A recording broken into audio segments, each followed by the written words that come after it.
शिक्षा से बढ़कर कोई धन नहीं। एक थे राजा, उन्हें पशु पक्षियों से बहुत प्यार था। वे पशु पक्षियों से मिलने के लिए वन में जाते थे। हमेशा की तरह एक दिन राजा पशु पक्षियों को देखने के लिए वन में गए। अचानक आसमान से बादल छा गए और तेज तेज बारिश होने लगी। बारिश होने के कारण उन्हें ठीक से कुछ दिखाई नहीं दे रहा था। राजा रास्ता भटक गए।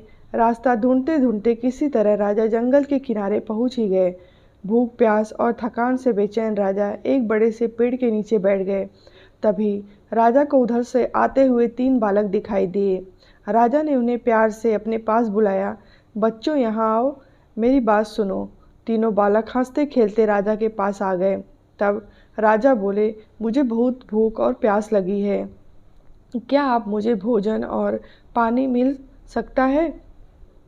बालक बोले, पास में ही हमारा घर है, हम अभी जाकर आपके लिए भोजन और पानी लेकर आते हैं। आप बस थोड़ा सा इंतज़ार कीजिए। तीनों बालक दौड़ कर गए और राजा के लिए भोजन और पानी ले आए। राजा बालकों के व्यवहार से बहुत खुश हुए। वे बोले, प्यारे बच्चों, तुमने मेरी भूख और प्यास मिटाई है। मैं तुम तीनों बालकों को इनाम के रूप में कुछ देना चाहता हूँ। बताओ, तुम बालकों को क्या चाहिए? और थोड़ी देर सोचने के बाद एक बालक बोला, महाराज, क्या आप मुझे एक बड़ा सा बंगला और गाड़ी दे सकते हैं? राजा बोले, हाँ हाँ, क्यों नहीं। अगर तुम्हें यही चाहिए तो ज़रूर मिलेगा। अब तो बालक फूले न समाया।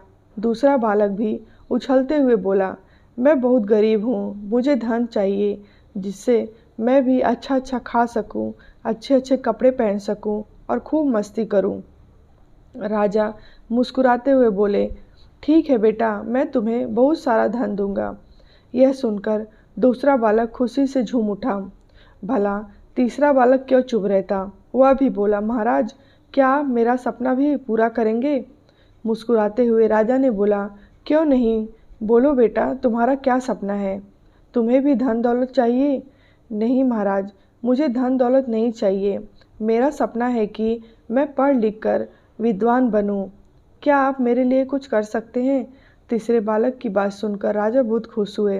राजा ने उसके पढ़ने लिखने की उचित व्यवस्था करवा दी। वह मेहनती बालक था। वह दिन रात लगन से पढ़ता और कक्षा में पहला स्थान प्राप्त करता। इस तरह समय बीतता गया। वह पढ़ लिख कर विद्वान बन गया। राजा ने उसे राज्य का मंत्री बना दिया। बुद्धिमान होने के कारण सभी लोग उसका आदर सम्मान करने लगे। उधर जिस बालक ने राजा से बंगला और गाड़ी मांगी थी, अचानक बाढ़ आने से उसका सब कुछ पानी में बह गया। दूसरा बालक भी धन मिलने के बाद कोई काम नहीं करता, बस दिन भर फिजूल खर्चा करके धन को उड़ाता और मौज मस्ती करता था। लेकिन रखा धन भला कब तक चलता?